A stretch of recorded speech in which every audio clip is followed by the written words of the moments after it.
আমি ফাঁসির দাবি চাই, যারা আমার ফুয়ারে মারছেন। সিলেটের বন্দরবাজার, সবাই ব্যস্ত তাদের প্রতিদিনকার কাজে। ২০২৪ সালের ৫ আগস্টের আগের সেই সময়টায় বাংলাদেশের ছাত্ররা তাদের অধিকার আদায়ের আন্দোলনে নেমেছিল। দাবি একটাই, সরকারি চাকরিতে সকল বৈষম্যের অবসান। সারা দেশের ছাত্ররা এই আন্দোলনকে দেখেছিল নিজেদের অধিকার আদায়ের লড়াই হিসেবে, কিন্তু শেখ হাসিনার নেতৃত্বাধীন সরকার চাইল এই আন্দোলনকে খুব কঠোরভাবে দমন করতে। সরকার ভেবে নিল এই বিদ্রোহ দমন করতে হলে শক্তির প্রয়োগই একমাত্র উপায়। দিনটি ছিল শুক্রবার, যখন সারা দেশের আন্দোলন ছিল তুঙ্গে। সিলেটের বন্দরবাজারের ১৯ জুলাইয়ে সবাই মসজিদ থেকে বের হচ্ছিল জুমার নামাজ আদায় করে। এমন সময় আন্দোলন রূপ নিল ভয়াবহ সংঘর্ষে। পুলিশের সঙ্গে বিক্ষোভকারীদের মুখোমুখি অবস্থান, চারদিকে স্লোগান, উত্তেজনা আর সহিংসতার সুর। এ যেন এক গুমট পরিস্থিতি। ঠিক তখনই ঘটে পৈশাচিক এক ঘটনা। আন্দোলন দমনের নামে পুলিশ বেপরোয়া হয়ে গুলি চালানো শুরু করে আন্দোলনরত ছাত্র জনতার উপর। এ সময় নিজের পেশাগত দায়িত্ব পালন করছিলেন দৈনিক নয়া দিগন্তের সিলেট ব্যুরো প্রধান এটিএম তুরাব। নিষ্ঠাবান এই সাংবাদিক মোবাইলে সংগ্রহ করছিলেন চলমান ঘটনার সকল তথ্যচিত্র। নিজে দুপক্ষের হামলা থেকে রক্ষা পেতে পড়েছিলেন প্রেস লেখা বুলেট প্রুফ জ্যাকেট। কিন্তু তুরাবের জ্যাকেট তাকে ঘাতক বুলেট থেকে রক্ষা করতে পারেনি। পুলিশের গুলি তার শরীর ঝাঁঝরা করে দেয়। তাৎক্ষণিকভাবে তুরাবকে সিলেট ওসমানী মেডিকেল কলেজ হাসপাতালে নিয়ে যাওয়া হয়। অবস্থার অবনতি হলে নেওয়া হয় সিলেট ইবনে সিনা হাসপাতালে। কিন্তু অতিরিক্ত রক্তক্ষরণের কারণে জীবনযুদ্ধে হার মানেন তিনি। ৩৪ বছর বয়সের স্বপ্নবান যুবক তুরাব মাত্র ৩ মাস আগেই বিয়ে করেছিলেন।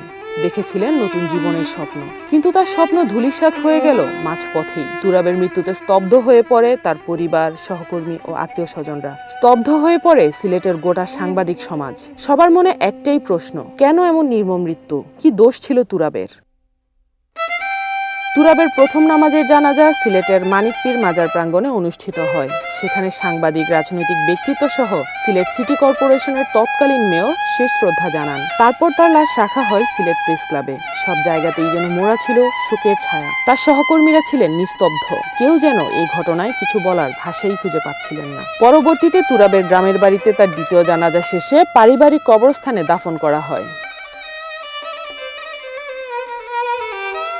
তুরাবের মৃত্যুতে সংক্ষুব্ধ তার ভাই আবুল আহসান মোহাম্মদ আজরফ আদালতে একটি হত্যা মামলা দায়ের করেন। মামলার প্রধান আসামি করা হয় সাবেক স্বরাষ্ট্রমন্ত্রী আসাদুজ্জামান কামাল সহ মোট ১৮ জনকে। কিন্তু দীর্ঘ সময় পেরিয়ে গেলেও এখন পর্যন্ত অভিযুক্ত কাউকে গ্রেফতার করা সম্ভব হয়নি। প্রথমে যখন মামলাটি ছিল পুলিশের কাছে, পুলিশে তখন একটা আসামি ধরেছিল, বিজেপির মাধ্যমে একটা আসামি ধরেছিল কোতোয়ালি থানার ওসিকে।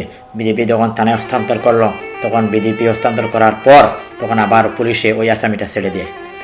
এখন মামলাটি পিবিআইতে আছে। পিবিআইতে আবার সেই টালবাহানা শুরু হয়েছে। আমি দেখতে পাচ্ছি ওই যে সাগর রুনির মতো আমার বাইর মামলাটা যেন নিয়ে টালবাহানা শুরু না হয়। এই জন্য আপনাদেরকে উদাত্ত আহ্বান জানাচ্ছি যেন আমার ভাইয়ের মামলাটা যেন আন্তর্জাতিক অপরাধ ট্রাইব্যুনালে দ্রুত আন্তর্জাতিক অপরাধ ট্রাইব্যুনালে মামলাটি রেফার করা হয়। এই হত্যাকাণ্ড শুধু তুরাবের পরিবার বা সাংবাদিক সমাজের জন্য নয়, সারা দেশের জন্য এক অশনি সংকেত। কেউ ভাবতেই পারেনি এমন নির্মমভাবে একজন পেশাদার সাংবাদিকের জীবন শেষ হতে পারে।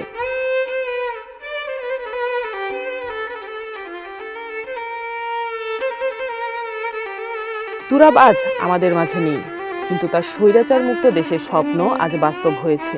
আমরা পেয়েছি মুক্তির স্বাদ। তুরাবের লড়াই ছিল মানুষের অধিকারের পক্ষে, সকল বৈষম্যের বিরুদ্ধে। তার মৃত্যুতে যে শূন্যতা তৈরি হয়েছে তা হয়তো কোনোভাবেই পূরণ হবে না, কিন্তু তার স্বপ্ন বেঁচে থাকবে যুগ থেকে যুগান্তরে।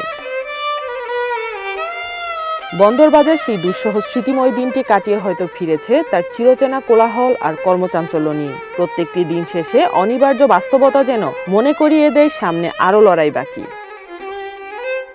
তুরাব আমাদের মাঝে না থেকেও তার স্বপ্নগুলো রোপণ করে গেছেন হৃদয়ের গভীরে। এমন সম্ভাবনাময় একজন সাংবাদিকের মৃত্যুতে আমরা নয়া দিগন্ত পরিবার জানাই গভীর শ্রদ্ধা। সাইমা আক্তার, নয়া দিগন্ত।